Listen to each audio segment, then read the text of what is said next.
The Little Mermaid. Read the story along with me and find out what happens. You'll know when it's time to turn the page when you hear this sound.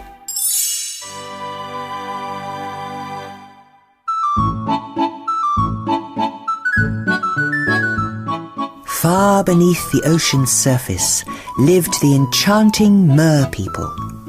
Their ruler was King Triton. He had 7 daughters, and Ariel, his youngest, loved to sing. Triton was so proud of Ariel's voice that he had planned a royal concert. All the Mer people would be there, and Sebastian, the court composer, was really looking forward to conducting his new symphony before the king. The day of the concert finally arrived. To introduce Ariel, her 6 sisters swam in front of a large seashell. When Sebastian gave the sign, they opened the shell. But instead of Ariel appearing, the shell was empty. "Ariel!" King Triton yelled. But Ariel didn't hear him. She'd forgotten all about the royal concert and was far away from the royal palace.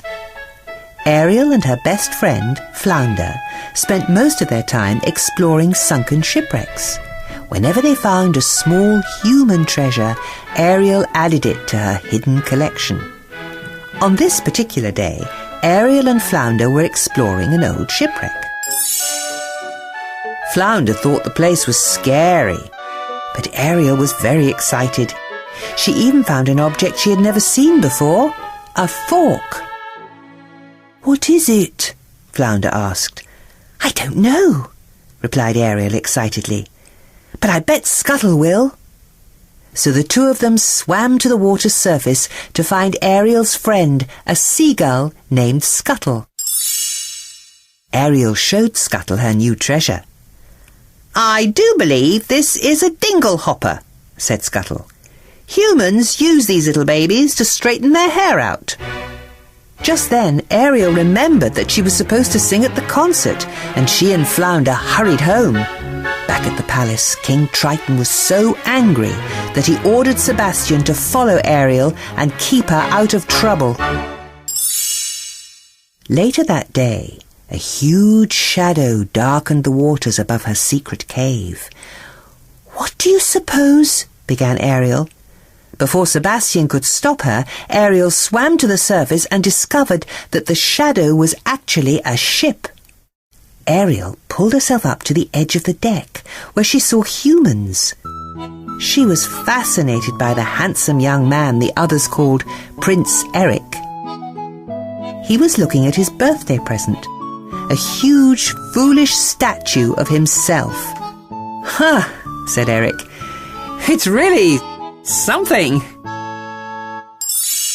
"Hurricane a-comin'!" a sailor suddenly shouted. The ship began to pitch and roll in the storm. Then a bolt of lightning struck the mast and set the ship on fire. "Look out!" yelled Eric as the ship hit some tall rocks. The men jumped into the lifeboats, but before Eric could leap from the deck, an explosion knocked him unconscious and threw him into the sea. Ariel dove into the fiery debris to save Eric. Using all her strength, she swam with him towards shore and pulled him onto the sand. "Is he dead?" Ariel asked. It's hard to say," replied Scuttle as he listened for Eric's heartbeat to see if the prince was alive. Unfortunately, Scuttle was listening to Eric's foot, but Ariel saw that he was breathing and sang softly to him. When Ariel heard voices approaching, she quickly disappeared into the water. Then Ariel and her friends watched from a large rock. Eric had never seen Ariel, he'd only heard her beautiful voice. But Ariel had fallen in love with him.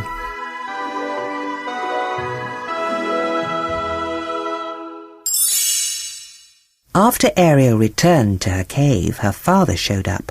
Without meaning to, Sebastian told the king that Ariel was in love with a human. Triton was furious. "Contact between the human world and the mer world is strictly forbidden," he thundered. "Daddy, I love him," Ariel protested.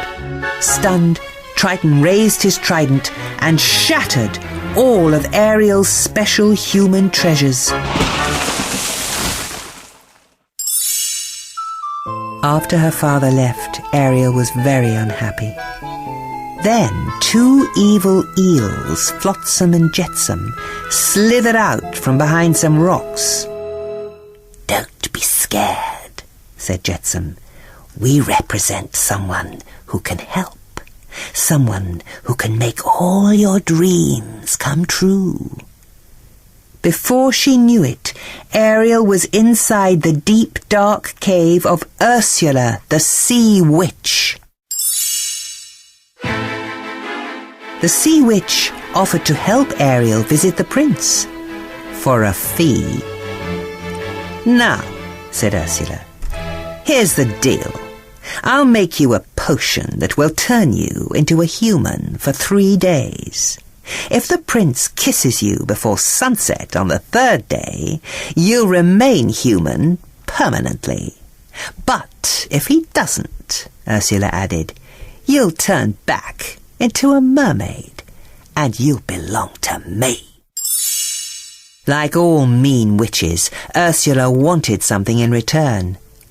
"What I want from you is your voice," Ursula exclaimed. Then Ursula recited a magical spell, and a mist rose up, surrounding Ariel. Reluctantly, Ariel signed her name to Ursula's deal. The little mermaid's voice was sucked from her throat into a shell necklace around Ursula's neck. Suddenly, Ariel couldn't talk or sing. Then a bright light flashed, and Ariel's tail was transformed into 2 legs. Now, Ariel could no longer live underwater. Sebastian and Flounder helped her to the surface so that she could breathe. Ariel stared with wonder at her new legs. Since the storm, Prince Eric had searched every day for the girl who had rescued him.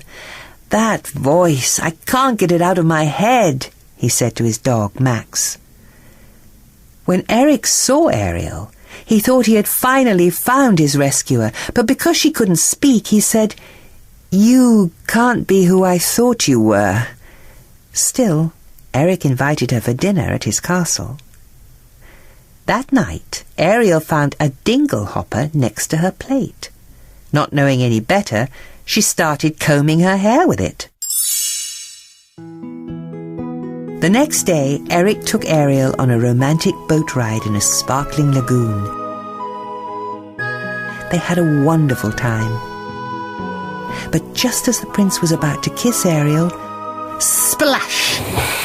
Flotsam and Jetsam tipped over the rowboat.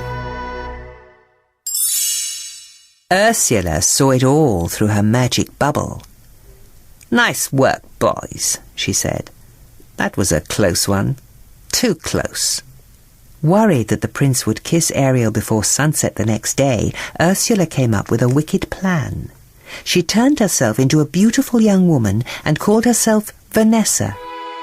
With Ariel's voice locked inside the shell necklace, Ursula sounded just like Ariel. When Ursula walked near Eric's castle, the prince thought she was his rescuer. She sang with the same beautiful voice of the girl who had pulled him from the sea. The Sea Witch quickly put a spell on Eric, and he decided to marry her right away.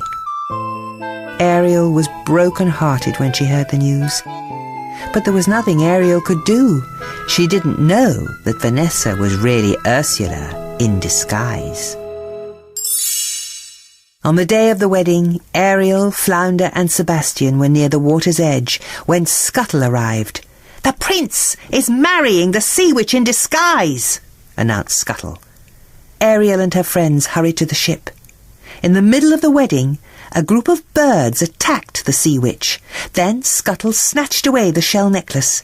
The necklace fell onto the deck. A golden mist streamed from the broken shell and into Ariel's throat. Overwhelmed with joy, Ariel started to sing, and Eric rushed towards her to kiss her. "You're too late," bragged Ursula, who turned back into her mean self. Ariel tried to run, but she fell because she was a mermaid again. Ursula dragged helpless Ariel back into the sea. Suddenly, King Triton emerged from the depths and confronted the sea witch. "Let her go," he demanded. "Not a chance, Triton," said Ursula. "We made a deal." Ursula showed him the golden scroll signed by Ariel. Without thinking twice, King Triton pointed his glowing trident at the scroll and changed Ariel's name into his own. He was now Ursula's prisoner, and Ariel was free. "At last!" Ursula cried and grabbed the golden trident. Now she was the ruler of all the seas. Ursula grew to an enormous size. With the trident she stirred the water into a raging whirlpool and even raised a ship from the bottom of the sea. Eric climbed aboard and steered the ship straight towards the sea witch. "Ah!" Ursula screamed in pain when the ship struck her. Within seconds, only a few tentacles were left floating around the ship. The sea witch's spell was broken, and Triton retrieved his trident. He was once again ruler of the underwater world. With wicked Ursula gone, everything returned to normal in King Triton's undersea kingdom. But now that Ariel was a mermaid again, she couldn't be with her beloved Prince Eric. King Triton saw how unhappy Ariel was and used his magic powers to give her legs. King Triton, Flounder and Sebastian all knew they would miss Ariel, but they also knew she would be happiest on land with her prince.